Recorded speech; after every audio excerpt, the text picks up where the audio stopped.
The Tennessee Tornado is an aero looper located at Dollywood in Pigeon Forge, Tennessee. The coaster has 3 inversions, and the ride hits speeds up to 70 miles an hour. These are some very impressive stats for a coaster made before 2000, but what do I think of it? That's exactly what I'm going to answer today. Before we get started though, make sure to smash that like button and subscribe. So to get to this coaster, you need to travel to Craftsman Valley. Basically, you turn right when you enter the park, but past Jukebox Junction. Continue past Blazing Fury, and you will see this coaster. The interesting thing about its location is how it is right next to Wild Eagle and Fire Chaser Express, so you almost have this hub with a bunch of major coasters, which is actually pretty neat. The ride is surrounded by lots of arcade machines and carnival style games. However, the outside of the building that houses all of this is themed to match the coaster. The queue has lots of neat little nods to the story and overall theme.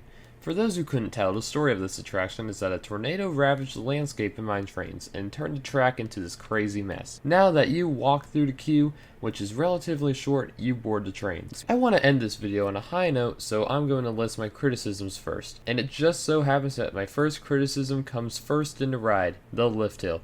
This lift hill takes so long to get up, and normally I can deal with a slow lift hill. However, this ride's duration is so short that the lift hill takes up almost half of the entire ride duration. That's right, this ride is only 1 minute and 48 seconds long, so the lift hill taking up so much time is a sin in my book. Alright, so those are my criticisms. For a coaster this short, people might be wondering if it's actually any good, and I am here to tell you that yes, it is.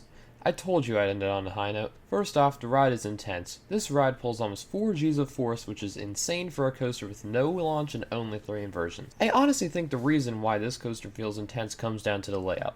The layout is very compact, with you shooting into different elements with no time to rest, no brake runs, no nothing. This basically sums up the ride experience here. After the lift hill, riders make a right turn and drop to 128 feet straight into a tunnel, reaching a max speed of 70 miles an hour. After this tunnel, riders head into a 110-foot tall vertical loop. Riders flip into a second vertical loop and then a sidewinder before several turns, and after these turns, you hit the final brake run. Put it simply, this coaster is just fun. When I went, it was a Saturday, and I don't know if it was just when I went on it, but I was able to walk right back on it with no weight at all. Something else that surprised me was how smooth of a ride it is for an aero.